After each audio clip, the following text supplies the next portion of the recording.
Let's play a game. Guess the song that I'm tapping on my desk.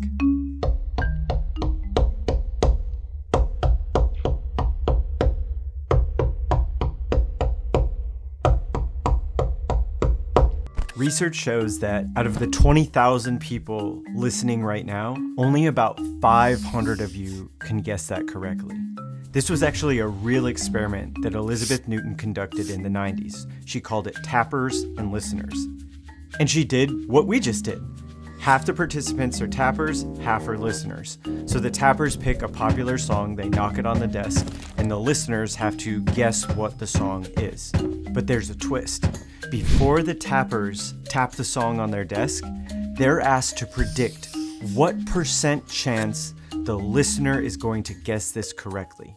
They guess about 51%. But when they run the experiment, only about 2.5% of the listeners guess correctly. Totally. Wait, what? Now, the reason I'm bringing up this experiment, it's not about our ability to guess what song someone is tapping on a desk. No, it's about that gap. 51%, 2.5%. It's about the tappers wildly underestimating how difficult this task is for the listeners. This is a symptom of a bigger problem called the curse of expertise. It's a curse as well as a gift. And if you've ever had difficulty leading or communicating with or connecting with someone else, this is probably the reason why. If you're in any sort of role where you work with others or communicate with people, which is like all of us, the next few minutes are going to be really important.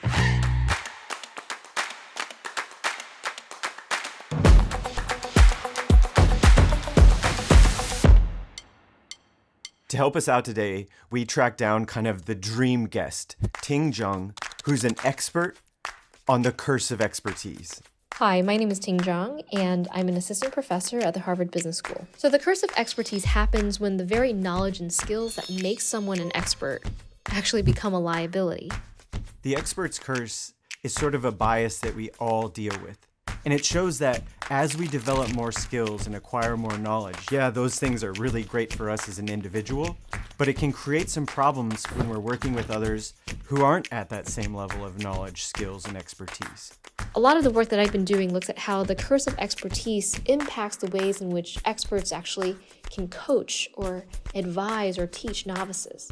And one of the main barriers to this process is experts' ability to retrieve their understanding of how novices are thinking and feeling as they're engaging in this learning process. Research shows that as we become an expert, as we build new skills and acquire more knowledge and experience, we really have a hard time remembering what it was like to be a novice. We have a hard time predicting how difficult a situation would be for a novice. We have a hard time estimating how long something will take for a novice. And this can create what some people call an empathy gap, where experts have a really hard time relating to a novice. All these issues really compound, and they can cause a lot of problems anytime that an expert, someone with more knowledge and expertise, is working with a novice, someone who's not at that level. Once we understand what the curse of expertise is, you see the problems that it causes all around us in the real world. This is why most of the time, really, really great athletes are not the best coaches. Just watch me. It's so simple. This is why when I take my car to the shop, the mechanic sounds something like this.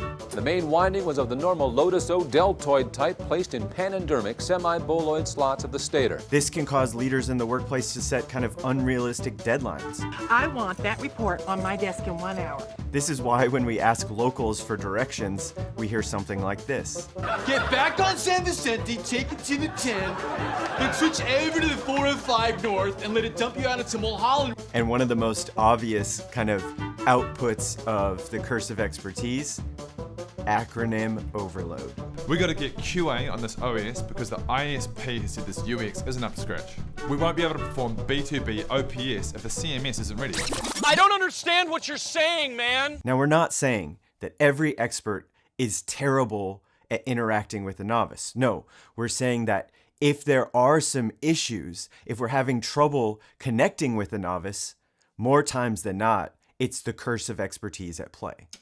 I want to bring back our friend Ting Zhang, because not only does she research what the expert's curse is, she's done some fascinating experiments that show concrete strategies that you and I can implement that can help us sidestep the curse of expertise. What I've been doing is looking at, well, how can we help experts rediscover this beginner's mind? This beginner's mind that's so critical for being able to explain things to novices in a way that a novice would understand. We conducted a study where we had expert guitarists do one of two things. In one condition, it was business as usual. Experts were asked to just play as they would on their guitar normally.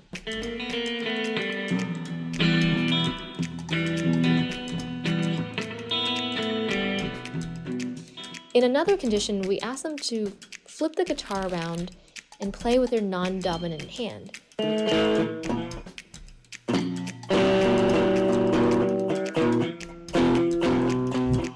And the idea here was to get them to understand how awkward it is to hold the guitar for the first time and understand how it feels to start playing music and realize that the sounds that are coming out of the guitar are not aligned with one's intentions. And then all the experts watch videos of novices playing the guitar, and they're told to coach and advise them. Ting and her team analyze the quality of the advice, and they survey a group of novices about how they felt about the coaching and advice they received from the expert. Experts who engaged in this rediscovery process were much more concrete in the advice that they gave. That is, they told novices, instead of things like, make sure to play more clearly, they would explain how to play more clearly. They would say things like, make sure to rotate your arm more so that you clear the strings and can produce a clearer sound. Additionally, experts who engaged in this process of rediscovery were also more supportive. They would say things that were more positive, like, keep going. It's really hard to learn for the first time, but continue practicing and you'll eventually get better over time.